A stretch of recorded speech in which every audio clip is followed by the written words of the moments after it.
네, 우리 오늘 설교의 제목 한번 읽어볼까요? 시작. 네, 복음의 시제는 현재 진행형입니다 라는 제목으로 오늘 하나님의 말씀을 같이 나누고자 합니다. 네, 여러분 지난 일주일 동안 긴 추석 명절 잘 지내셨나요? 잘 쉬셨나요? 네, 제가 듣기로는 일하신 분들도 있고 뭐 이렇게 쉬신 분들도 있고 어쨌든 긴 연휴가 우리에게 참 귀한 쉼과 또 위로를 줬던 것 같아요.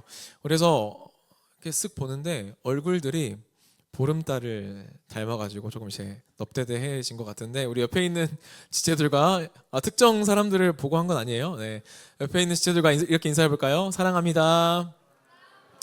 사랑합니다. 축복합니다. 네, 우리 밝게 웃으면서 다시 한번 사랑합니다. 축복합니다. 네, 좋습니다. 네, 네, 알겠습니다. 네, 우리 이제 말씀을 시작할 건데요. 여러분, 우리가 누군가를 좋아하게 되거나 아니면 연애를 이렇게 시작하면 한 번쯤 이게 뭐에 씌였다라고 말하죠? 콩깍지가 씌었다라고 말하죠. 우리가 이 사랑에 빠지면 콩깍지가 쓰이는 그러한 경험들을 다 해본 적이 다 있을 거예요. 사랑에 빠지면 어떻게 되죠? 사랑에 빠지면 네? 미쳐요? 네, 미치죠. 맞아, 미치는 게 맞아. 상대의 단점은 잘 보여요, 안 보여요? 사랑에 빠지면 상대의 단점은 잘 안 보이고 뭐가 크게 보여요? 좋은 점만, 장점만 크게 보입니다. 그래서 과학자들이 이 MRI로 뇌를 촬영해 봤더니 사랑에 빠졌을 때 이 보상을 느끼는 신경회로가 활발하게 반응한다고 해요. 근데 이 흥미로운 건 이 회로가 이 코카인이라는 이 마약에 중독됐을 때 반응하는 부분과 일부 겹친다라는 것이죠. 그러니까 사랑에 빠진 사람은 일종의 약에 취한 그런 도취 상태에 있는 셈입니다. 그래서 주변에서 아무리 그 사람이 이상하다, 야 그 사람 진짜 이상해, 내가 봤을 때 그 사람 만나면 안 돼, 성격 좀 이상한 것 같아, 뜯어 말려도 어떻게 해요? 귀에 안 들어오는 거죠. 이미 마음이 그 사람한테 가 있으니까 그런 말들이 그냥 다 잔소리처럼 들리게 됩니다. 아, 난 그래도 그 사람 너무 좋아, 나 그 사람 아니면 안 될 것 같아 라고 말을 하는 거죠. 이게 바로 우리가 흔히 말하는 뭐가 씌었다고요? 콩깍지가 씌인 상태입니다. 그런데 시간이 지나면 어떻게 될까요? 콩깍지가 벗겨져요. 아, 내가 왜 그랬지? 내가 그때 왜 그랬지? 내가 미쳤나 봐. 맞아, 내가 미쳤나 봐. 내가 이 사람이랑 왜 사귀었지? 왜 만났지? 하는 이렇게 다들 공감이 되나 보네요. 네, 그런 경험들 다 있는 것 같아요. 우리 사랑의 눈이 멀어서 현실을 제대로 보지 못한 거죠. 혹시 옆에 그런 친구들이 있다면 지금 어깨를 흔들면서 제발 정신 차리라고 말해 주세요. 아, 거기 말리면 안 돼. 이제 날이 잡혔어. 네, 네, 그렇습니다. 네, 그런데 여러분, 이러한 상황들이 오늘 본문에서 바울이 이 갈라디아 교회를 봤을 때의 딱 그런 마음들, 그런 상황과 딱 맞아 떨어지는 것 같아요. 우리 오늘 말씀 1절을 다시 한번 읽어볼까요? 시작. 사람들아, 예수 그리스도께서 십자가에 못 박히신 것이 너희 눈앞에 밝히 보이거늘 누가 너희를 깨더냐. 아멘. 이 말씀을 보면요, 이 바울은 거의 어떤 감정이냐면 분노가 가득 차 있는, 분노에 가까운 어조로 지금 갈라디아 교회에 지금 1절 말씀을 외치고 있는 거예요. 사실 여기서 이 어리석도다라고 하는 말은요, 사실 꽤 착하게 번역이 된 거예요. 그래서 킹제임스 성경에서는 이 부분을 foolish Galatians라고 말하고요. 쉽게 말하면 야 이 바보들아, 야 이 멍청이들아, 너희 제정신이냐? 너희 미친 거 아니야? 이런 정도의, 이런 수준의 강한 표현이라는 것이죠. 바울이 지금 완전히 흥분해 있는 거예요. 왜 이렇게 바울은 감정적으로 이렇게까지 흥분해서 지금 갈라디아 교회 성도들에게 이러한 말을 하고 있는 걸까요? 그 이유가 무엇일까요? 그 이유는 무엇이냐면 갈라디아 성도들은요, 분명히 뭘 보았어요? 복음을 봤어요. 분명히 복음을 봤어요. 근데 지금은 어떻게 되고 있는 거예요? 그 콩깍지가 씌어서 지금 그 복음을 보지 못하는 것입니다.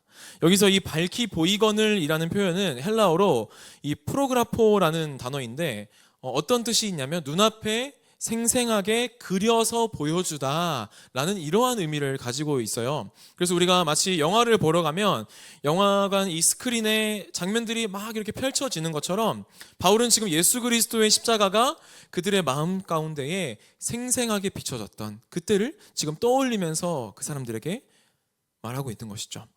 갈라디아 성도들은 이 복음을요, 단지 머리로만 아는 정도가 아니라 진짜 마음으로 받아들이고 마음으로 봤던 그러한 사람들이었기 때문입니다.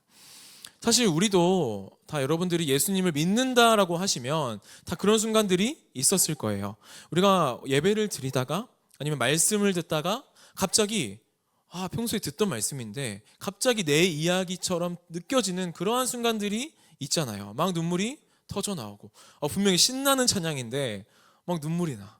막 감격스러워서 눈물이 나고 막 가슴이 벅차오르고 말로 설명할 수 없는 그런 은혜가 몰려왔던 그런 순간들이 여러분들이 정말 믿음을 가지고 있다면 있었을 거다라는 말이죠. 그런 것처럼 이 갈라디아 교인들도요, 처음에는 우리들처럼 그렇게 이 복음이라는 것을 분명히 보았던 사람들이었어요. 그런데 어느 순간부터 그 생생하게 보이던 복음이 어떻게 되는 거예요? 흐려지기 시작한 것이죠. 뭐 때문일까요? 우리가 지금 갈라디아서에서 바울이 계속 지적하고 있던 네 글자인데 무슨 복음? 정답입니다. 다른 복음. 다른 복음이 어떤 내용이었어요? 믿음만으로는 부족하다. 예수 그리스도의 십자가로는 충분하지 않다. 율법의 행위를 더해야 되고 할례라는 행위를 더해야 구원이 완성된다라고 하는 그런 다른 복음이 지금 갈라디아 성도들에게 침투해서 진짜 복음들이 흐려지기 시작한 것입니다. 이런 말들이 점점 진리처럼 들려지기 시작하니까요, 그들의 눈앞에 있던 너무 밝히 보이던 십자가가 서서히 가려지기 시작하는 것이죠. 그래서 지금 바울이 그 사람들을 보고 이렇게 외치는 거예요. 갈라디아 성도 여러분, 예수님의 십자가가 여러분의 눈앞에 그렇게 분명히 비춰졌는데 어떻게 그렇게 쉽게 다른 복음으로 돌아서 버리십니까? 라고 이렇게 외치고 있는 것이죠. 이게 정말 무서운 일이거든요. 차라리 아예 모르는 상태보다 더 위험한 거는 우리가 이미 한번 경험했는데 그걸 다시 경험하지 못했을 때가 더 위험한 것입니다. 처음 예수님을 믿었을 때 주님이 나를 사랑하신다라는 그 감격으로 눈물을 막 흘리면서 예배를 드렸는데 이제는 십자가에 대한 복음을 들어도 십자가를 봐도 그냥 나무인가 보다, 그냥 어떤 사건인가 보다, 역사적인 사건인가 보다 하는 그러한 내 마음에 어떠한 감동도 없는 그러한 상태가 바로 이 영적인 콩깍지가 씌어있는 그러한 상태라는 것이죠. 그래서 바울은, 그리고 하나님은 오늘 말씀을 통해서 우리에게도 그러한 똑같은 질문을 던지고 계시는 거예요. 누가 너희들을 꾀더냐? 누가 너희의 눈앞에 있는 십자가를 가렸느냐? 너는 지금 무엇에 홀려 있느냐? 라는 질문을 우리에게 던지고 계시는 것이죠. 사랑하는 여러분, 이 그리스도의 십자가는요, 여전히 우리 앞에 있습니다.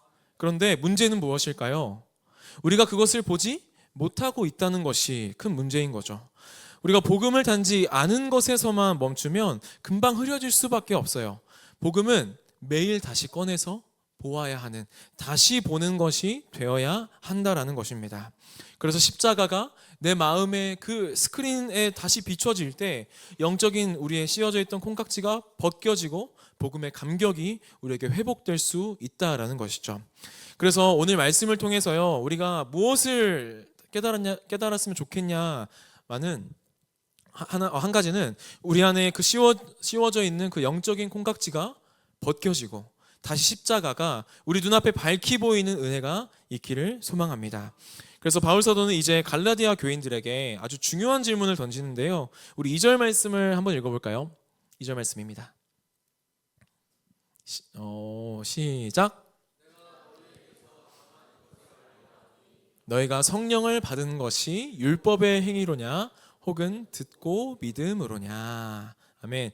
이것은 지금 바울이 뭔가 교리적인 질문을 던지고 있는 것이 아니라 이런 질문이에요. 너희 신앙의 출발점이 어디서부터 시작되었느냐라는 이러한 질문이 근본적인 물음인 것이죠. 그래서 이 질문을 통해서 바울은 그들이 복음을 처음 경험했던 그 순간, 그 처음 사랑을 다시금 떠올리게 하고 있는 것입니다. 여러분들에게 똑같은 질문을 드려볼까요? 여러분 성령 다 받으셨죠? 네? 여러분 성령 다 받으셨죠? 여러분 안에 성령님께서 내주하고 계시죠? 네. 여러분 그것이 율법을 잘 지켜서인가요? 여러분들이 복음을 믿어서인가요? 이지선답니다. 하나만 고르세요. 뭐죠? 율법을 잘 지켜서인가요? 아니면 여러분들이 복음을 듣고 믿어서인가요?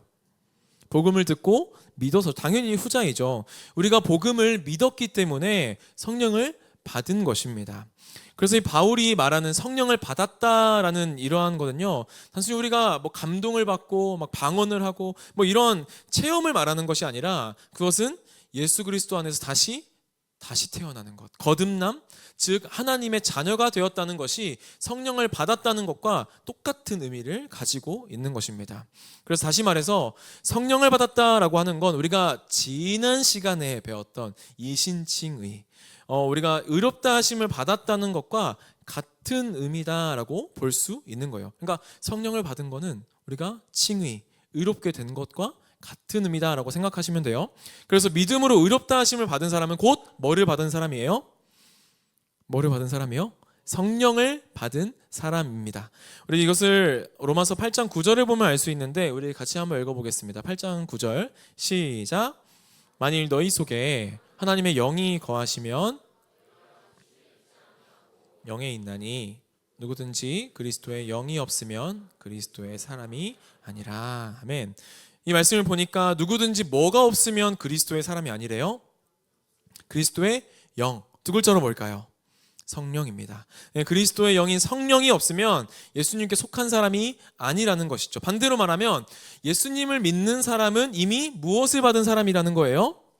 성령을 받은 사람이다라는 것입니다. 왜냐하면 그리스도의 영이신 이 성령이 없이는 우리가 예수님을 믿을 수가 없기 때문이죠. 믿음 자체가 성령의 역사인 것입니다. 그래서 여러분 다시 한번 질문 드릴게요. 여러분 안에는 성령님이 계시나요? 안 계시나요? 나 안 계신 것 같아서 손 한번 들어볼까요? 없으시죠? 네, 여러분들이 믿음이 있다면 반드시 여러분들이 그걸 의심하든지 아니면 확신을 갖고 있든지, 여러분들이 믿음이 있다면 그 안에 성령님께서 내주하고 계심을 믿으시기를 바랍니다. 그래서 에베소서 1장 13절도 그 믿음의 순서를 잘 설명하고 있는데, 우리 한번 읽어볼까요? 시작. 그 안에서 너희도 듣고 그 안에서 또한 믿어 약속의 성령으로 인치심을 받았으니. 이 말씀을 한번 잘 들여다보시면 순서가 있어요. 먼저 뭘까요? 복음을 듣고입니다. 그러면 그 다음에 두 번째는 뭘까요? 그 안에서 또한 믿고. 세 번째는 뭘까요? 약속의 성령으로 인치심을 받는다. 그러니까 복음을 듣고 믿고 성령으로 인치심을 받는 것이 이 순서라는 것이죠. 그래서 여기서 인치신다는 것은 좀 어렵잖아요. 이거 쉽게 말하면 도장 찍는다는 거예요. 너 내 거야 하면서 이렇게 도장을 찍는다는 그러한 의미입니다. 하나님께서 우리를 향해서 너 내 거야 하는 표식으로 누구를 주신다고요? 누굴요? 성령을 주신다라는 것이죠. 그래서 우리 가운데 믿음이 있고 그 믿음으로 인해서 성령님께서 내주하신다면 우리는 하나님의 것이라는 그런 확증이 우리 가운데 있는 것입니다. 그리고 받는다라는 단어도 중요한데요. 여러분, 받는 거는 능동적이에요? 수동적이에요? 네? 수동적이죠. 네, 내가 만들어내는 것이 아니라 하나님께서 주시는 것을 온전히 그냥 선물로 받는 거예요. 그래서 성령은 우리가 어떤 막 노력의 결과가 아니라 하나님께서 선물로 주시는 은혜의 선물이라는 것입니다. 그래서 좀 정리해 보자면 우리의 구원도, 성령의 임재도, 믿음의 시작도 모두 내가 먼저 시작한 일이 아니라 누가 먼저 시작한 일이에요? 하나님께서 먼저 시작하신 일이라는 것입니다. 이게 바로 복음의 출발점이죠. 그래서 믿음의 시작은요, 내가 이제 예수님 믿기로 결정했어, 나 이제 예수님 믿어 라고 하는 그런 내가 결단한 순간이 아니라 하나님께서 이미 우리를 부르신 은혜의 순간부터 믿음이 시작되었다라는 것이죠. 그리고 그 은혜가 지금도 여전히 우리를 이끌어가고 있다라는 것입니다. 그래서 우리가 믿음을 시작할 때뿐만 아니라 지금 이 순간까지도 이 우리 안에 계시는 성령님께서 우리를 붙드시고 그 믿음의 길을 한 걸음 한 걸음 걸어가게 하신다라는 것이죠. 그래서 우리 이어서 3절을 보시면 그들이 성령으로 시작했던 대로 똑같이 계속 나아가야 한다라고 말을 하고 있는데, 우리 3절 말씀 한번 읽어보겠습니다. 시작. 이제는 육체로 마치겠느냐. 우리 여기서 지금 이 말을 듣고 있는 수신자들의 상태를 한번 생각해 봤으면 좋겠어요. 지금 이 편지를 받고 있는 갈라디아 사람들은 믿음이 있는 사람이에요? 아직 믿음이 없는 사람이에요? 믿음이 있는 사람이에요. 이거는 믿지 않는 사람들을 향한 말이 아니라 이미 복음을 듣고 은혜로 시작한 성도들에게 주는 경고인 것이죠. 너희가 그렇게 은혜로 시작해놓고 왜 지금은 다시 너의 힘으로 그 구원을 완성하려고 하느냐라고 지금 말하고 있는 것이죠. 근데 여러분, 우리가 신앙생활 하다 보면 이런 생각이 들 때가 있지 않나요? 이제 내가 조금 더 거룩하게 생활해 봐야지. 이제는 내가 어제까지 지었던 죄 안 짓고 은혜에 보답하면서 살아야지 라는 생각 해보신 적 있어요? 없어요? 저는 있거든요. 보통 그런 생각들을 다 할 거라고 생각합니다. 근데 이 다짐 자체가 나쁜 건 아니에요. 그런데 문제는 무엇이냐면 이 다짐을 움직이게 하는 동력이 무엇이냐라는 것이죠. 처음에는 은혜로 시작했어요. 하나님의 은혜가 너무 감격스러워서 내가 그 은혜에 너무 감사해서 하나님 너무 감사합니다 하면서 그 말씀에 정말 기쁨으로 순종하려고 하는 그런 마음이었는데, 우리가 하다 보니까 어떻게 돼요? 나중에는 어느새 내 의지, 내가 이만큼 해야, 내가 이 정도는 해야, 내가 이 정도는 해야 하나님께서 받아주시고 기뻐하실 거야 라는 그러한 의지와 결심으로 버티게 되는 것이죠. 이것이 바울이 말한 이 육체로 마친다라는 말의 의미입니다. 그래서 여기서 육체는요, 우리의 지금 만져지는 몸이 아니라 하나님을 의지하지 않고 내 힘으로 뭔가를 이루려고 하는 인간의 본능을 육체라고 하는데, 그러니까 내가 이 정도는 해내야 하나님이 나를 인정하시겠지, 내가 조금 더 괜찮은 사람이어야 하나님이 기뻐하시겠지, 이러한 마음들이 뭔가 이 사람의 눈으로 봤을 때, 겉으로 봤을 때는 신앙인 것처럼 보이지만 사실 하나님보다 나를 더 신뢰하는 생각에서 나오는 그러한 마음이다라는 것입니다. 갈라디아 교인들도 똑같았어요. 처음에는 어땠을까요? 성령의 감동으로 복음을 믿었고요, 은혜로 시작했어요. 하지만 시간이 지나면서 어떤 생각이 막 드는 거예요? 믿음으로는 뭔가 부족한 것 같아. 그래도 율법이라는 걸 내가 지켜야지. 은혜로 시작했지만 내가 마무리해야지 라는 이러한 생각들이 자꾸만 스며들었던 것이죠. 마치 이런 것 같아요. 여러분, 누가 차 사준다면 어떨 것 같아요? 차를 사준대요. 새 차로. 너무 좋을 것 같죠. 이걸 한번 비유로 드려볼게요. 마치 하나님께서 구원이라는 자동차를 여러분에게 선물로 줬어요.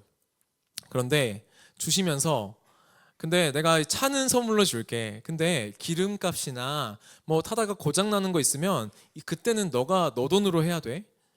라고 우리가 생각하는 거죠. 구원을 이렇게 생각하는 거예요. 그러니까 우리가 지난 시간에 배웠던 이 칭의는 은혜로 받아들이는데, 이제 그 이후의 삶, 예수님을 닮아가는 그 성화의 삶은 뭔가 내 힘으로 이루어야 될 것 같은 그러한 생각으로 구원을 받아들인다라는 것입니다. 조금 이해가 되시나요? 구원이라는 자동차를 은혜로 받았지만 그 이후에 있는 유지하는 비용은 내 힘으로 해야 된다라고 생각하는 것과 같은 것이죠. 출발은 성령이었는데 지금은 다시 육체의 연료로 우리가 막 열심히 달리고 있기 때문입니다.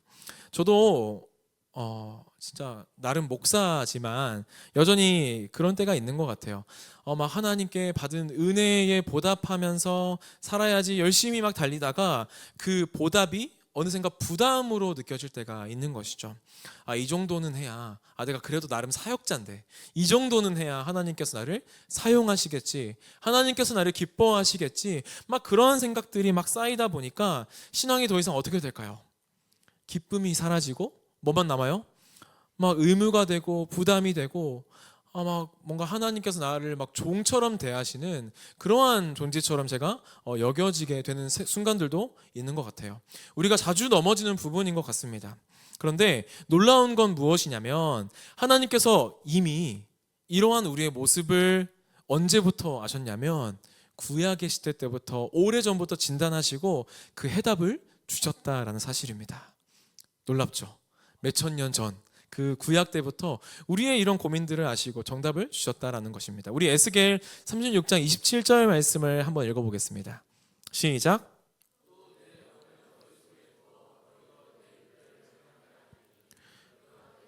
지켜 행할지라. 이 말씀은 언제 주어진 거냐면 이스라엘이요 완전히 망했어요. 완전히 망해서 어디로 포로로 갈까요?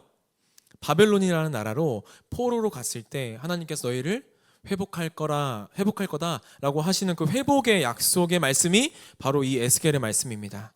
그러니까 이스라엘은 하나님의 율법을 사실 진짜 직접 들었잖아요.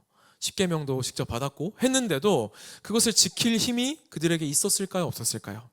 지킬 힘이 없었어요. 아무리 노력해도 실패했고 또 실패했고 반복적으로 죄로 돌아갔던 것이죠. 그래서 그런 그들에게 하나님께서 지금 이 말씀을 주시는 거예요.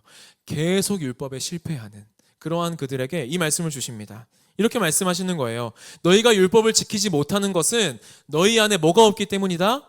내 영이 없기 때문이다. 그러니 이제는 내가 내 영을 너희 안에 두겠다. 그래서 너희로 내 율례를 행하게 하겠다라고 말씀하시는 것이죠.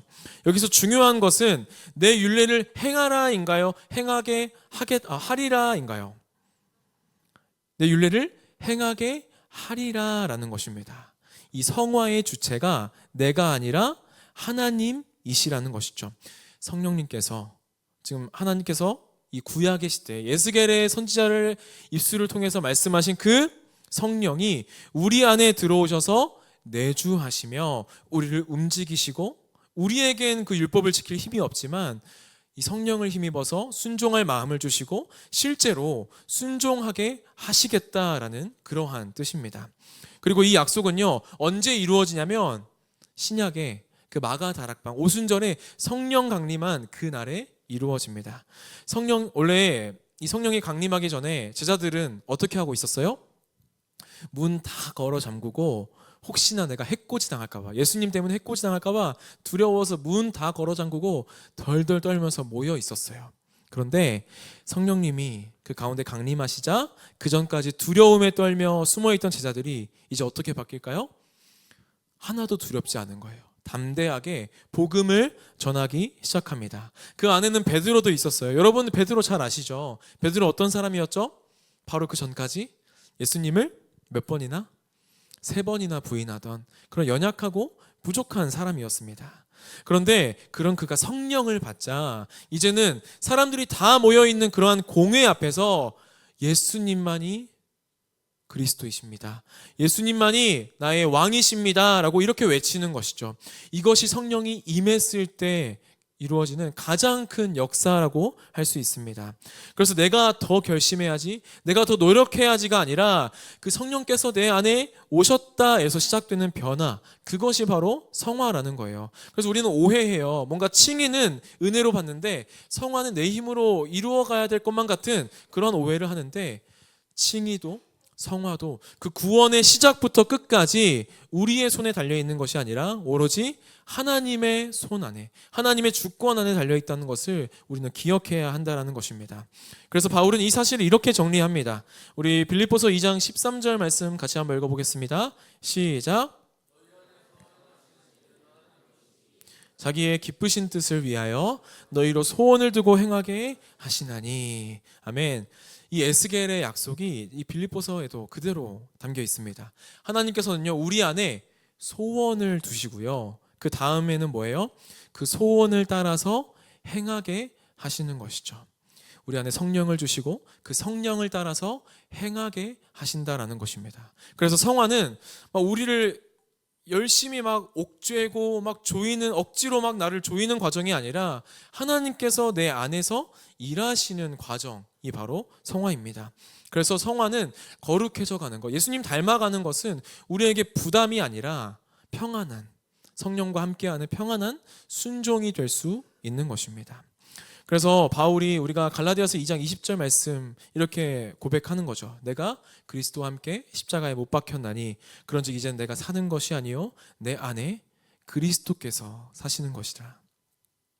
내 힘으로 그리스도를 닮아가는 것이 아니라 그리스도께서 내 안에서 나를 변화시키신다는 것, 그것이 성화의 본질이라는 것을 여러분들이 믿으셨으면 좋겠습니다. 그래서 사랑하는 여러분, 신앙은 우리가 그 처음에 그 순간 한 번의 결심으로 완성되는 것은 아닙니다.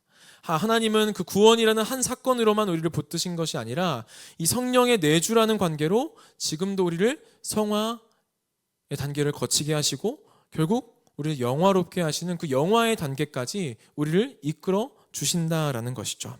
그래서 시작도 은혜이고 그 과정도 은혜, 끝도 은혜, 그게 바로 복음의 시제, 현재 진행형의 복음인 줄 우리가 믿습니다. 우리 오늘 말씀을 정리하려고 하는데요. 사랑하는 여러분, 우리 바울이 1절의 말씀을 통해서 거의 책망하는 그런 분노에 찬 말로 시작했잖아요. 예수 그리스도의 십자가가 너희 눈앞에 밝히 보이거늘 누가 너희를 꾀더냐 라고 이렇게 외친 거는요, 단순히 갈라디아 교인들이 미워서 그냥 혼내려고 꾸중한 것이 아니라 처음 너희들이 봤던 그 복음의 마음을, 첫사랑을 잊지 말고 다시 회복하라는 간절한 부르심이었습니다. 그래서 우리 예수 그리스도의 그 십자가의 사건은 2000년 전에 한 번으로 끝난 사건이 아니라 그때 흘리신 피가 지금도 우리 가운데 흘러 들어와서 우리를 덮고 있고요. 그때 하신 사랑은 지금도 우리를 여전히 붙들고 있습니다. 그래서 복음은 어떤 과거의 추억, 그냥 사진첩의 한 장면이 아니라 지금도 계속 이어지고 있는 우리의 현실, 오늘의 현실이라는 사실을 우리가 기억했으면 좋겠습니다. 그래서 우리는 종종 이렇게 말해요. 그때 뭐 저랑 막 이렇게 신방하면 제가 20살 때는 진짜 신앙생활 열심히 하고 막 뜨거웠는데 지금은 좀 별로예요. 좀 식었어요. 막 이런 말을 하는 청년들도 있어요. 그때 정말 은혜 많이 받았는데 그 시절엔 참 뜨거웠는데 라고 말하는 분들이 있습니다. 그런데 여러분, 복음은요 그때가 아니라 지금의 이야기라는 것을 우리가 믿으셨으면 좋겠습니다. 하나님은 어제만 일하신 분이 아니라 오늘도 내 안에서 일하시는 하나님이십니다. 내가 주저앉아 있을 때에도, 내가 그 성화의 더딤 때문에 잠시 낙심해 있을 때에도 여전히 나를 포기하지 않으신다라는 것이죠. 근데 우리가 자꾸 신앙을 테슬라에 뭐가 있죠? 테슬라 안에 테슬라 차에 차 안에 뭐가 있어요? 자율주행. 맞아, 자율주행처럼 생각할 때가 있는 거예요. 우리가 한 번 믿었으니까 이제는 쭉 그냥 가겠지라고 생각하는 거예요. 근데 이 비행기도 방향이 조금만 틀어져도 조종사가 계속 방향을 잡아줘야 하는 것처럼 우리도 매일 복음의 방향을 다시 복음의 방향으로 마음을 다시 돌려야 한다라는 것이죠. 그것이 복음을 믿는 삶입니다. 그래서 결국 이 신앙의 싸움은요, 복음을 계속 믿느냐 믿지 않느냐의 싸움이에요. 예수님의 십자가가 오늘도 지금도 내 마음의 중심에 있는가? 처음 받았던 그 은혜, 참 좋았는데 그 은혜가 지금도 내 마음에 있는가? 지금도 그 은혜를 내가 붙들고 있는가? 이것을 우리가 매일 점검해야 하는 것이죠. 그리고 그 싸움의 중심에는 누가 함께 하시는 거예요? 성령님이 함께 하시는 것이죠. 성령님은 옛날의 감격을 되살리시는 분이 아니라 오늘의 나를 변화시키는 분이시고, 하나님은 어제의 내가 아니라 오늘의 나를 사랑하시고 지금의 나를 빚어내시는 분이십니다. 그래서 우리가 넘어질 때에도 하나님은 우리 안에서 일하고 계시고, 우리가 믿음이 없을 때에도 하나님은 여전히 우리를 포기하지 않는다라는 그러한 사실을 우리가 굳게 붙들고 이 성화의 과정을 내가 나의 의지와 나의 결단이 아니라 하나님을 의지함으로, 내 안에 계시는 성령을 의지함으로 한 걸음 한 걸음 나아가는 우리가 되기를 소망합니다. 그래서 우리가 잘 아는 찬양이 있죠. 성령이 계시네, 성령이 계시네, 할렐루야 함께 하시네. 좁은 길을 걸으며 밤낮 기뻐하는 것, 뭐가 함께함이라? 주의 영, 성령님이 우리와 함께 하시기 때문입니다. 우리가 좁은 길을 가면서도 밤낮 기뻐할 수 있는 것, 우리가 성화의 과정을 거치면서 때론 넘어지고 낙심하고 우리의 부족함을 마주하고 우리가 계속 반복하는 죄를 마주할지라도 그래도 우리가 기뻐하며 나아갈 수 있는 것은 누가 함께함이라? 주예요. 성령님이 우리와 매일매일 동행하시며 세상이 끝날까지 우리와 함께 하신다라는 것입니다. 그래서 이제 말씀을 이제 마치려고 하는데요. 사랑하는 청년 여러분, 오늘 이 말씀을 통해서 혹시나 지금 우리의 삶이 그리스도의 십자가가 잠시 흐려져 있고 뭔가 영적인 콩깍지가 씌워져 있어서 내가 예전에 막 그렇게 뜨거웠던 그냥 십자가 예수님 이름만 들어도 막 마음이 뜨겁고 감격스러웠었는데 지금은 예수님이라는 말을 들어도 말씀을 봐도 내 마음에 그냥 글자로만 다가오고 전혀 감동이 없는 그런 가려진 그러한 상태가 우리의 상태라면 우리 다시 십자가 앞에 나아가서 밝히 보이는 그 십자가가 우리 가운데 마치 그 영화관 스크린에 쫙 보이는 것처럼 밝히 보이는 은혜가 있기를 소망합니다.